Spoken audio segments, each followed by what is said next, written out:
The Judge's House by Bram Stoker. When the time for his examination drew near, Malcolmson made up his mind to go somewhere to read by himself. He feared the attractions of the seaside, and also he feared completely rural isolation, for of old he knew its charms, and so he determined to find some unpretentious little town where there would be nothing to distract him. He refrained from asking suggestions from any of his friends, for he argued that each would recommend some place of which he had knowledge and where he had already acquaintances. As Malcolmson wished to avoid friends, he had no wish to encumber himself with the attention of friends' friends, and so he determined to look out for a place for himself. He packed a portmanteau with some clothes and all the books he required, and then took ticket for the first name on the local timetable which he did not know. When, at the end of 3 hours' journey, he alighted at Ben Church, he felt satisfied that he had so far obliterated his tracks as to be sure of having a peaceful opportunity of pursuing his studies. He went straight to the one inn which the sleepy little place contained and put up for the night. Ben Church was a market town, and once in 3 weeks was crowded to excess. But for the remainder of the 21 days, it was as attractive as a desert. Malcolmson looked around the day after his arrival to try to find quarters more isolated than even so quiet an inn as the Good Traveler afforded. There was only one place which took his fancy, and it certainly satisfied his wildest ideas regarding quiet.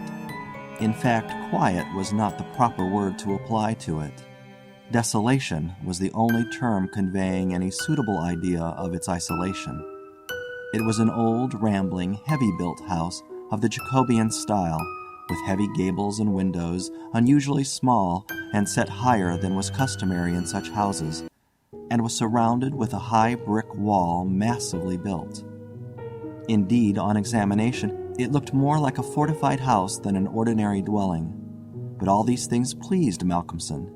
Here, he thought, is the very spot I have been looking for, and if I can get opportunity of using it, I shall be happy. His joy was increased when he realized beyond doubt that it was not at present inhabited. From the post office he got the name of the agent, who was rarely surprised at the application to rent a part of the old house. Mr. Carnford, the local lawyer and agent, was a genial old gentleman, and frankly confessed his delight at anyone being willing to live in the house. "To tell you the truth," he said, "I should be only too happy on behalf of the owners to let anyone have the house rent-free for a term of years, if only to accustom the people here to see it inhabited.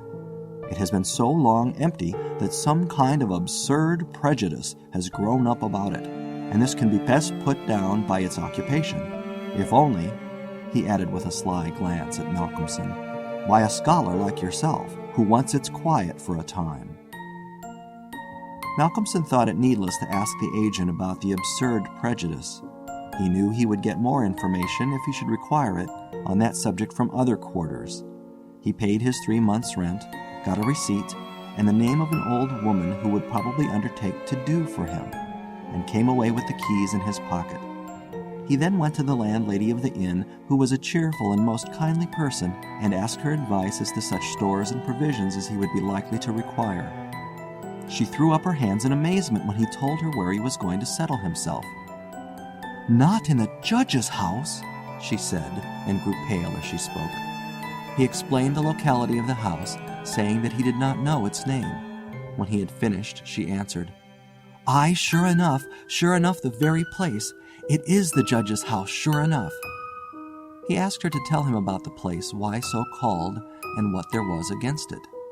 She told him that it was so called locally because it had been many years before, how long she could not say, as she herself was from another part of the country, but she thought it must have been 100 years or more, the abode of a judge who was held in great terror on account of his harsh sentences and his hostility to prisoners at assizes. As to what there was against the house itself, she could not tell. She had often asked, but no one could inform her. But there was a general feeling that there was something. And for her own part, she would not take all the money in Drinkwater's bank and stay in the house an hour by herself. Then she apologized to Malcolmson for her disturbing talk. "It is too bad of me, sir, and you, and a young gentleman, too, if you will pardon me saying it, going to live there all alone. If you were my boy, and you'll excuse me for saying it, you wouldn't sleep there a night, not if I had to go there myself and pull the big alarm bell that's on the roof." The good creature was so manifestly in earnest, and was so kindly in her intentions, that Malcolmson, although amused, was touched. He told her kindly how much he appreciated her interest in him, and added, "But my dear Mrs. Witham, indeed you need not be concerned about me. A man who is reading for the mathematical tripos has too much to think of to be disturbed by any of these mysterious somethings, and his work is of too exact and prosaic a kind to allow of his having any corner in his mind for mysteries of any kind. Harmonical progression, permutations and combinations, and elliptical functions have sufficient mysteries for me." Mrs. Witham kindly undertook to see after his commissions, and he went himself to look for the old woman who had been recommended to him. When he returned to the judge's house with her, after an interval of a couple of hours, he found Mrs. Witham herself waiting with several men and boys carrying parcels, and an upholsterer's man with a bed in a car, for, she said, though tables and chairs might be all very well, a bed that hadn't been aired for mayhap 50 years was not proper for young bones to lie on. She was evidently curious to see the inside of the house, and though manifestly so afraid of the somethings that at the slightest sound she clutched on to Malcolmson, whom she never left for a moment, went over the whole place. After his examination of the house, Malcolmson decided to take up his abode in the great dining room, which was big enough to serve for all his requirements, and Mrs. Witham, with the aid of the charwoman, Mrs. Dempster, proceeded to arrange matters. When the hampers were brought in and unpacked, Malcolmson saw that with much kind forethought she had sent from her own kitchen sufficient provisions to last for a few days.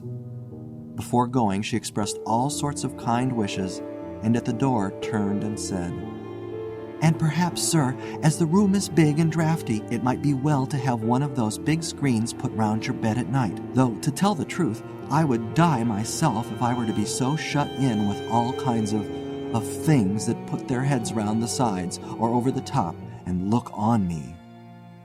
The image which she had called up was too much for her nerves, and she fled incontinently. Mrs. Dempster sniffed in a superior manner as the landlady disappeared, and remarked that for her own part she wasn't afraid of all the bogies in the kingdom. "I'll tell you what it is, sir," she said. "Bogies is all kinds and sorts of things, except bogies. Rats and mice and beetles, and creaky doors and loose slates and broken panes and stiff drawer handles that stay out when you pull them and then fall down in the middle of the night. Look at the wainscot of this room. It is old, hundreds of years old. Do you think there's no rats and beetles there?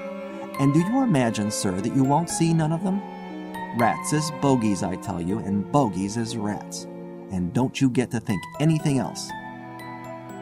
"Mrs. Dempster," said Malcolmson gravely, making her a polite bow, "you know more than a senior wrangler. And let me say that, as a mark of esteem for your indubitable soundness of head and heart, I shall, when I go, give you possession of this house, and let you stay here by yourself for the last 2 months of my tenancy. For 4 weeks will serve my purpose." "Thank you kindly, sir," she answered, "but I couldn't sleep away from home a night.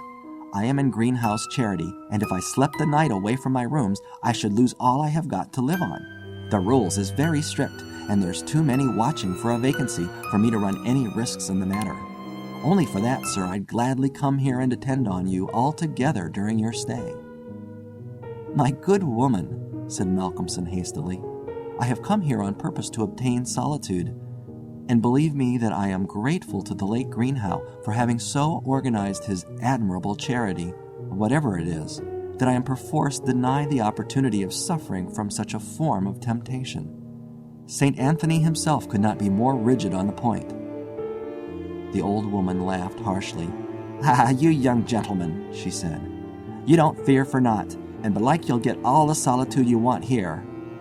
She set to work with her cleaning, and by nightfall, when Malcolmson returned from his walk, he always had one of his books to study as he walked, he found the room swept and tidied, a fire burning in the old hearth, the lamp lit, and the table spread for supper with Mrs. Witham's excellent fare. "This is comfort indeed," he said as he rubbed his hands.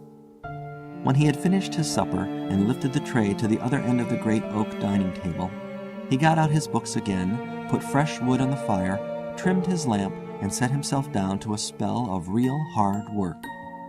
He went on without pause till about 11 o'clock, when he knocked off for a bit to fix his fire and lamp and to make himself a cup of tea. He had always been a tea drinker, and during his college life had sat late at work and taken tea late. The rest was a great luxury to him, and he enjoyed it with a sense of delicious, voluptuous ease. The renewed fire leaped and sparkled and threw quaint shadows through the great old room, and as he sipped his hot tea, he reveled in the sense of isolation from his kind. Then it was that he began to notice for the first time what a noise the rats were making. Surely, he thought, they could not have been at it all the time I was reading. Had they been, I must have noticed it. Presently, when the noise increased, he satisfied himself that it was really new. It was evident that at first the rats had been frightened at the presence of a stranger and the light of the fire and lamp, but that as the time went on they had grown bolder and were now disporting themselves as was their wont. How busy they were, and hark to the strange noises. Up and down behind the old wainscot, over the ceiling and under the floor they raced and gnawed and scratched. Malcolmson smiled to himself as he recalled to mind the saying of Mrs. Dempster, "Bogies is rats and rats is bogies." The tea began to have its effect of intellectual and nervous stimulus, and he saw with joy another long spell of work to be done before the night was past. And in the sense of security which it gave him, he allowed himself the luxury of a good look around the room. He took his lamp in one hand and went all around, wondering that so quaint and beautiful an old house had been so long neglected. The carving of the oak on the panels of the wainscot was fine, and on and round the doors and windows it was beautiful and of rare merit. There were some old pictures on the walls, but they were coated so thick with dust and dirt that he could not distinguish any detail of them, though he held his lamp as high as he could over his head. Here and there, as he went round, he saw some crack or hole blocked for a moment by the face of a rat with its bright eyes glittering in the light, but in an instant it was gone, and a squeak and a scamper followed. The thing that most struck him, however, was the rope of the great alarm bell on the roof, which hung down in a corner of the room on the right-hand side of the fireplace. He pulled up close to the hearth a great high-backed carved oak chair and sat down to his last cup of tea. When this was done, he made up the fire and went back to his work, sitting at the corner of the table, having the fire to his left. For a little while the rats disturbed him somewhat with their perpetual scampering, but he got accustomed to the noise as one does to the ticking of a clock or to the roar of moving water, and he became so immersed in his work that everything in the world, except the problem which he was trying to solve, passed away from him. He suddenly looked up. His problem was still unsolved, and there was in the air that sense of the hour before the dawn which is so dread to doubtful life. The noise of the rats had ceased. Indeed, it seemed to him that it must have ceased but lately, and that it was the sudden cessation which had disturbed him. The fire had fallen low, but still it threw out a deep red glow. As he looked, he started in spite of his sang-froid. There, on the great high-backed carved oak chair by the right side of the fireplace, sat an enormous rat, steadily glaring at him with baleful eyes. He made a motion to it as though to hunt it away, but it did not stir. Then he made the motion of throwing something.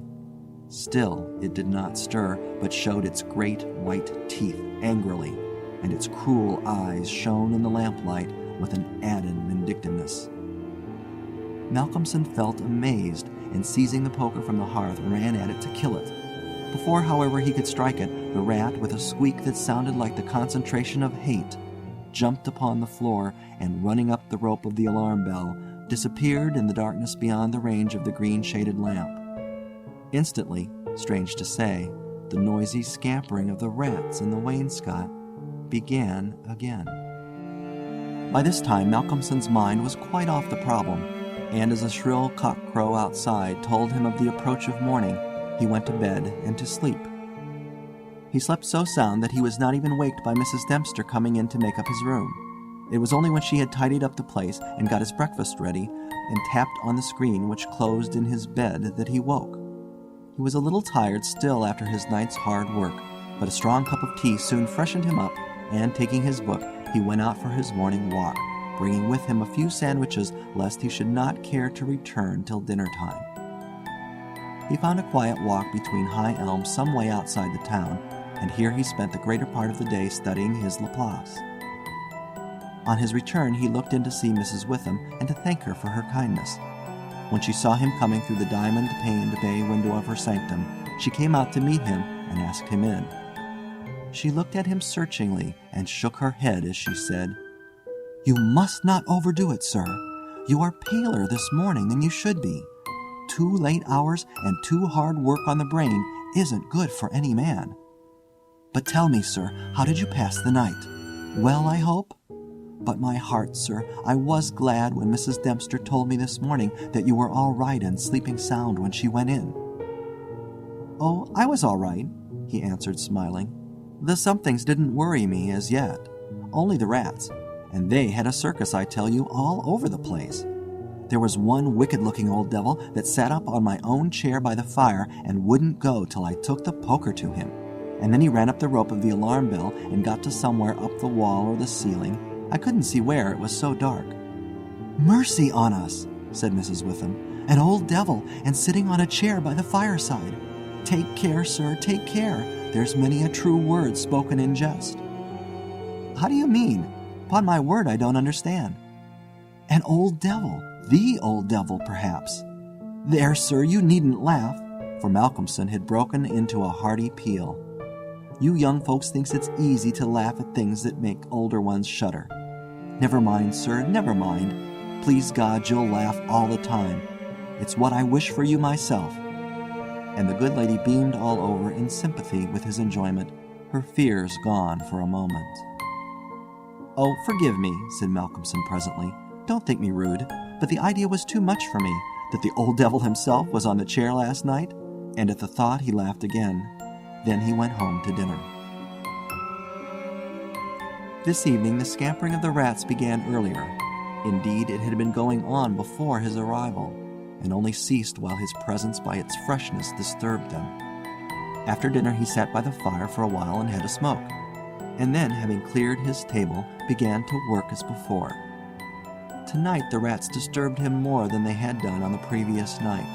How they scampered up and down and over and under! How they squeaked and scratched and gnawed! How they, getting bolder by degrees, came to the mouths of their holes and to the chinks and cracks and crannies in the wainscoting till their eyes shone like tiny lamps as the firelight rose and fell. But to him, now doubtless accustomed to them, their eyes were not wicked. Only their playfulness touched him. Sometimes the boldest of them made sallies out on the floor or along the moldings of the wainscot. Now and again, as they disturbed him, Malcolmson made a sound to frighten them, smiting the table with his hand or giving a fierce "shh, shh," so that they fled straightway to their holes.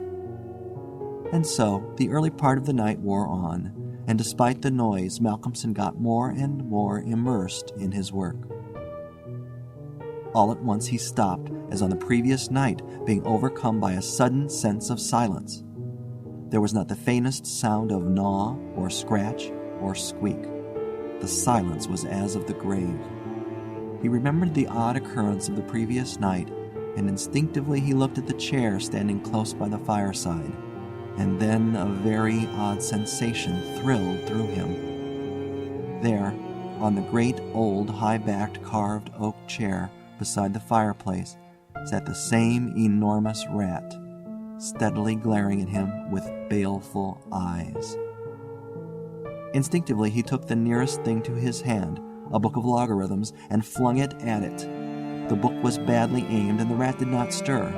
So again the poker performance of the previous night was repeated, and again the rat, being closely pursued, fled up the rope of the alarm bell. Strangely, too, the departure of this rat was instantly followed by the renewal of the noise made by the general rat community. On this occasion, as on the previous one, Malcolmson could not see at what part of the room the rat disappeared. for the green shade of his lamp left the upper part of the room in darkness, and the fire had burned low. On looking at his watch, he found it was close on midnight, and, not sorry for the divertissement, he made up his fire and made himself his nightly pot of tea. He had got through a good spell of work and thought himself entitled to a cigarette, and so he sat on the great oak chair before the fire and enjoyed it. Whilst smoking, he began to think that he would like to know where the rat disappeared to, for he had certain ideas for the morrow not entirely disconnected with a rat trap. Accordingly, he lit another lamp and placed it so that it would shine well into the right-hand corner of the wall by the fireplace. Then he got all the books he had with him and placed them handy to throw at the vermin. Finally, he lifted the rope of the alarm bell and placed the end of it on the table, fixing the extreme end under the lamp. As he handled it, he could not help noticing how pliable it was, especially for so strong a rope, and one not in use. You could hang a man with it, he thought to himself. When his preparations were made, he looked around and said complacently, "There now, my friend, I think we shall learn something of you this time." He began his work again, and though as before somewhat disturbed at first by the noise of the rats, soon lost himself in his propositions and problems. Again he was called to his immediate surroundings suddenly. This time it might not have been the sudden silence only which took his attention. There was a slight movement of the rope, and the lamp moved. Without stirring, he looked to see if his pile of books was within range, and then cast his eye along the rope. As he looked, he saw the great rat drop from the rope on the oak armchair and sit there glaring at him. He raised the book in his right hand, and taking careful aim, flung it at the rat. The latter, with a quick movement, sprang aside and dodged the missile. He then took another book and a third and flung them one after another at the rat, but each time unsuccessfully. At last, as he stood with a book poised in his hand to throw, the rat squeaked and seemed afraid. This made Malcolmson more than ever eager to strike, and the book flew and struck the rat a resounding blow. And it gave a terrified squeak, and turning on his pursuer a look of terrible malevolence, sprang up the chair back and made a great jump to the rope of the alarm bell and ran up it like lightning. The lamp rocked under the sudden strain, but it was a heavy one and did not topple over. Malcolmson kept his eyes on the rat and saw it by the light of the second lamp leap to a molding of the wainscot and disappear through a hole in one of the great pictures which hung on the wall, obscured and invisible through its coating of dirt and dust. "I shall look up my friend's habitation in the morning," said the student, as he went over to collect his books. "The third picture from the fireplace I shall not forget." He picked up the books one by one, commenting on them as he lifted them. Conic sections he does not mind, nor cycloidal oscillations, nor the Principia, nor quaternions, nor thermodynamics. Now for the book that fetched him. Malcolmson took it up and looked at it. As he did so, he started, and a sudden pallor overspread his face. He looked round uneasily and shivered slightly as he murmured to himself, "The Bible my mother gave me. What an odd coincidence." He sat down to work again, and the rats in the wainscot renewed their gambols. They did not disturb him, however. Somehow their presence gave him a sense of companionship, but he could not attend to his work, and after striving to master the subject on which he was engaged, gave it up in despair and went to bed as the first streak of dawn stole in through the eastern window. He slept heavily but uneasily, and dreamed much, and when Mrs. Dempster woke him late in the morning, he seemed ill at ease, and for a few minutes did not seem to realize exactly where he was. His first request rather surprised the servant. "Mrs. Dempster, when I am out today, I wish you would get the steps and dust or wash those pictures, especially that one third from the fireplace. I want to see what they are." Late in the afternoon, Malcolmson worked at his books in the shaded walk, and the cheerfulness of the previous day came back to him as the day wore on, and he found that his reading was progressing well. He had worked out to a satisfactory conclusion all the problems which had yet baffled him, and it was in a state of jubilation that he paid a visit to Mrs. Witham at the Good Traveler. He found a stranger in the cozy sitting room with the landlady, who was introduced to him as Dr. Thornhill. She was not quite at ease, and this, combined with the doctor's plunging at once into a series of questions, made Malcolmson come to the conclusion that his presence was not an accident. So without preliminary, he said, "Dr. Thornhill, I shall with pleasure answer you any question you may choose to ask me, if you will answer me one question first." The doctor seemed surprised, but he smiled and answered at once. "Done. What is it?" "Did Mrs. Witham ask you to come here and see me and advise me?" Dr. Thornhill for a moment was taken aback, and Mrs. Witham got fiery red and turned away.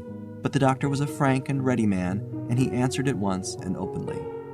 "She did, but she didn't intend you to know it.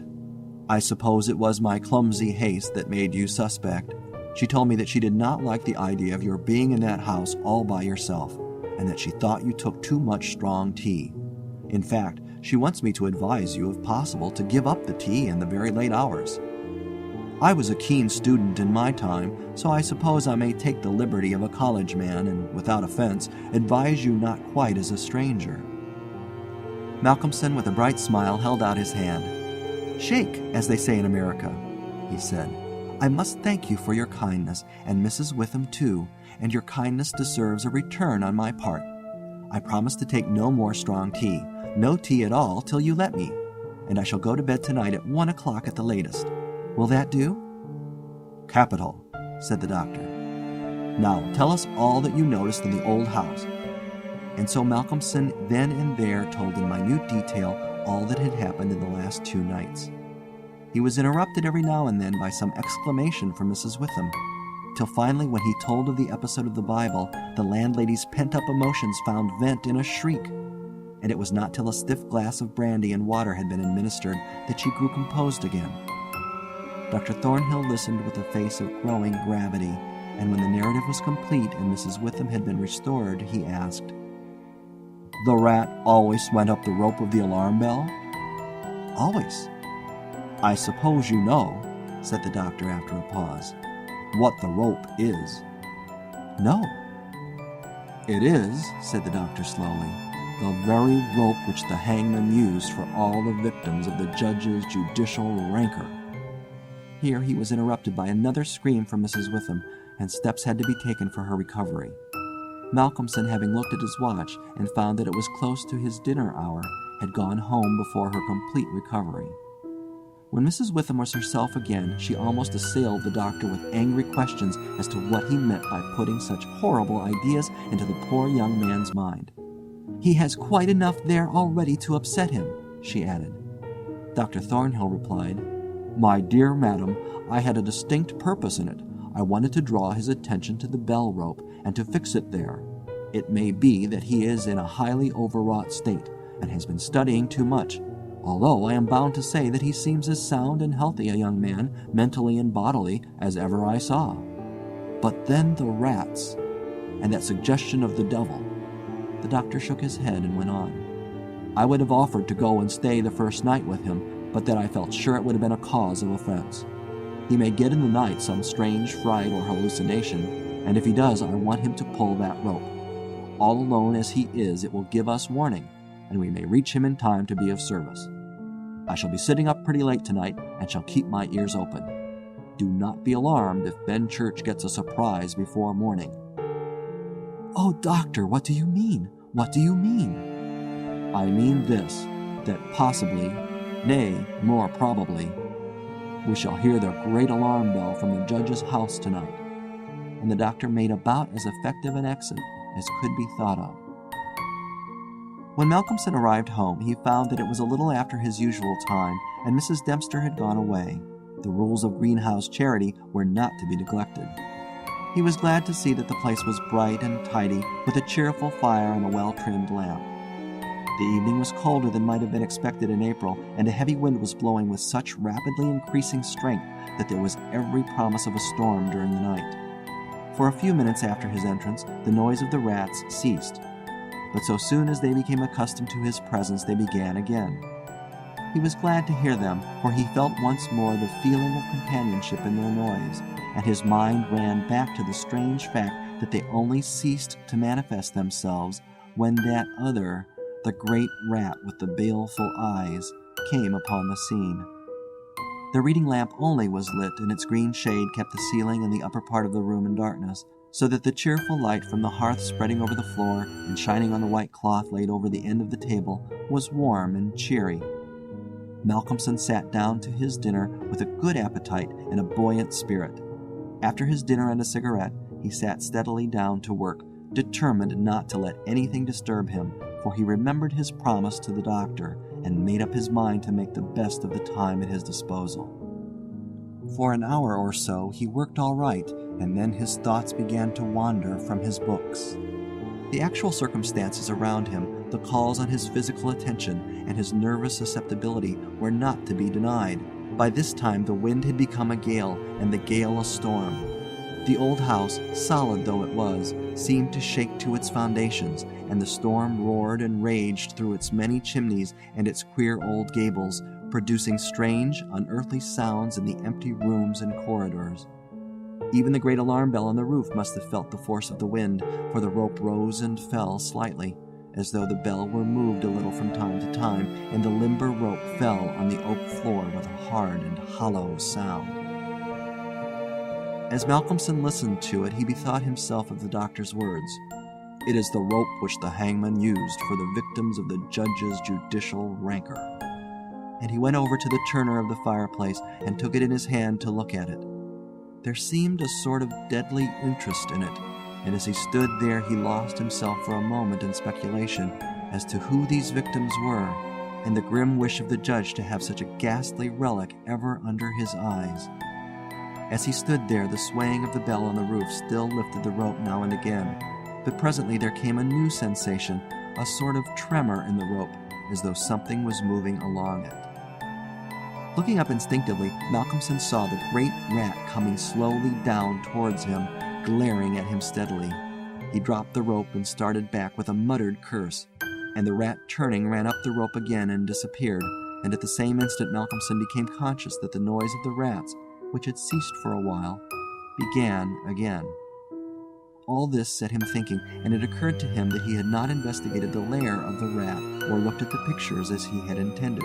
He lit the other lamp without the shade, and, holding it up, went and stood opposite the third picture from the fireplace on the right-hand side, where he had seen the rat disappear on the previous night.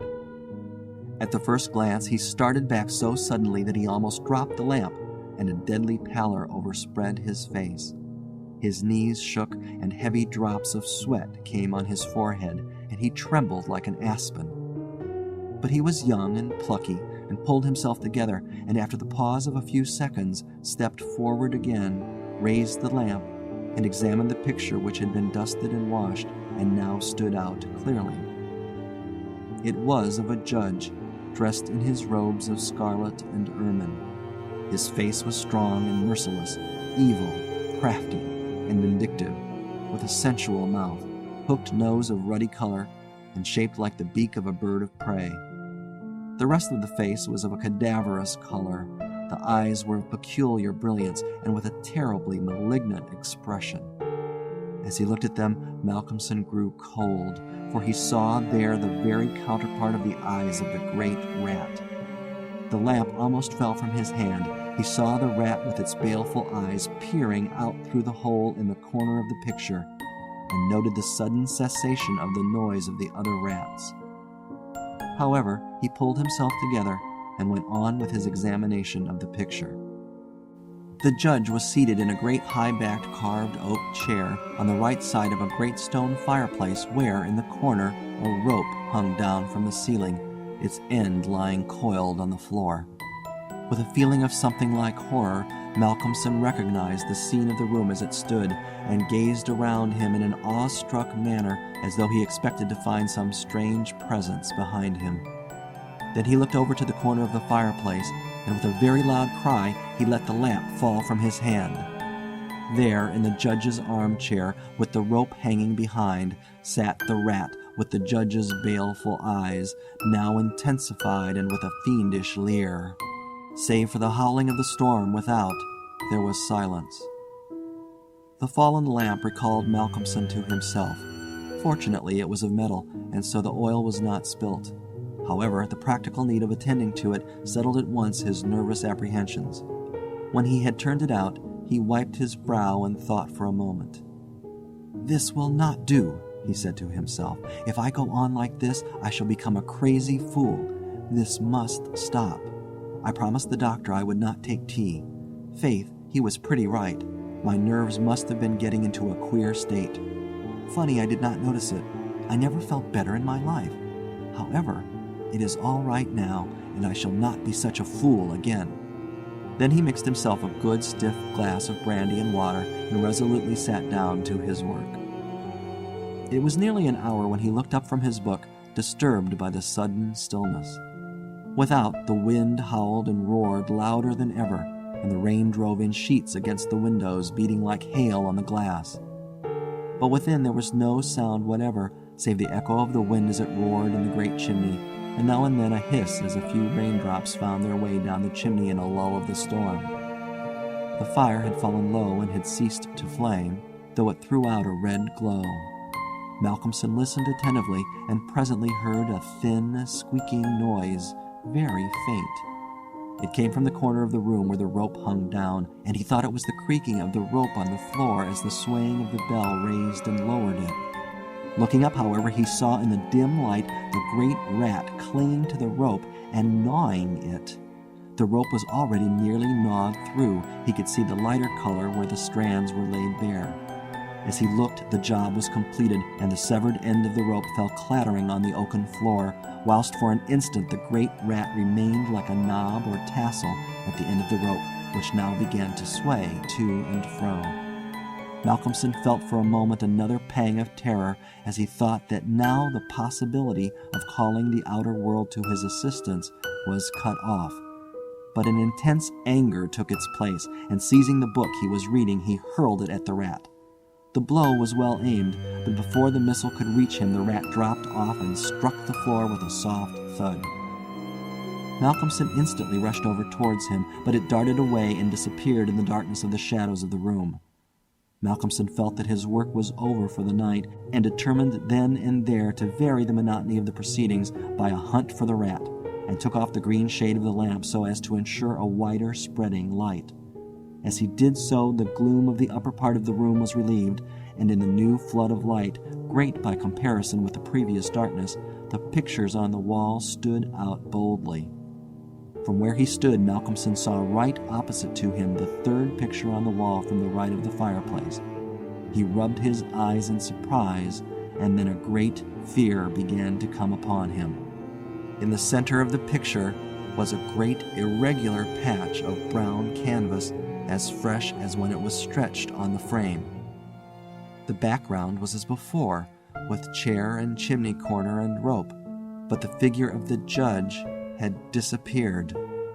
Malcolmson, almost in a chill of horror, turned slowly round, and then he began to shake and tremble like a man in a palsy. His strength seemed to have left him, and he was incapable of action or movement, hardly even of thought. He could only see and hear. There, on the great high-backed carved oak chair, sat the judge in his robes of scarlet and ermine, with his baleful eyes glaring vindictively and a smile of triumph on the resolute, cruel mouth as he lifted with his hands a black cap. Malcolmson felt as if the blood was running from his heart, as one does in moments of prolonged suspense. There was a singing in his ears. Without, he could hear the roar and howl of the tempest, and through it, swept on the storm, came the striking of midnight by the great chimes in the marketplace. He stood for a space of time that seemed to him endless, still as a statue, and with wide-open, horror-struck eyes, breathless. As the clock struck, so the smile of triumph on the judge's face intensified, and at the last stroke of midnight he placed the black cap on his head. Slowly and deliberately the judge rose from his chair and picked up the piece of the rope of the alarm bell which lay on the floor, drew it through his hands as if he enjoyed its touch, and then deliberately began to knot one end of it, fashioning it into a noose. This he tightened and tested with his foot, pulling hard at it till he was satisfied, and then making a running noose of it, which he held in his hand. Then he began to move along the table on the opposite side to Malcolmson, keeping his eyes on him until he had passed him, when with a quick movement he stood in front of the door. Malcolmson then began to feel that he was trapped, and tried to think of what he should do. There was some fascination in the judge's eyes which he never took off him, and he had perforce to look. He saw the judge approach, still keeping between him and the door, and raise the noose and throw it towards him as if to entangle him. With a great effort he made a quick movement to one side and saw the rope fall beside him, and heard it strike the oaken floor. Again the judge raised the noose and tried to ensnare him, ever keeping his baleful eyes fixed on him, and each time by a mighty effort the student just managed to evade it. So this went on for many times, the judge seeming never discouraged nor discomposed at failure, but playing as a cat does with a mouse. At last, in despair, which had reached its climax, Malcolmson cast a quick glance round him. The lamp seemed to have blazed up, and there was a fairly good light in the room. At the many rat holes and in the chinks and crannies of the wainscot he saw the rat's eyes, and this aspect, that was purely physical, gave him a gleam of comfort. He looked around and saw that the rope of the great alarm bell was laden with rats. Every inch of it was covered with them, and more were pouring through the small circular hole in the ceiling whence it emerged, so that with their weight the bell was beginning to sway. Hark! It had swayed till the clapper had touched the bell. The sound was but a tiny one, but the bell was only beginning to sway, and it would increase. At the sound, the judge, who had been keeping his eyes fixed on Malcolmson, looked up, and a scowl of diabolical anger overspread his face. His eyes fairly glowed like hot coals, and he stamped his foot with a sound that seemed to make the house shake. A dreadful peal of thunder broke overhead as he raised the rope again, whilst the rats kept running up and down the rope as though working against time. This time, instead of throwing it, he drew close to his victim and held open the noose as he approached. As he came closer, there seemed something paralyzing in his very presence, and Malcolmson stood rigid as a corpse. He felt the judge's icy fingers touch his throat as he adjusted the rope. The noose tightened. Then the judge, taking the rigid form of the student in his arms, carried him over and placed him standing in the oak chair, and stepped up beside him, put his hand up and caught the end of the swaying rope of the alarm bell. As he raised his hand, the rats fled squeaking and disappeared through the hole in the ceiling. Taking the end of the noose which was round Malcolmson's neck, he tied it to the hanging bell rope, and then descending, pulled away the chair. When the alarm bell of the judge's house began to sound, a crowd soon assembled. Lights and torches of various kinds appeared, and soon a silent crowd was hurrying to the spot. They knocked loudly at the door, but there was no reply.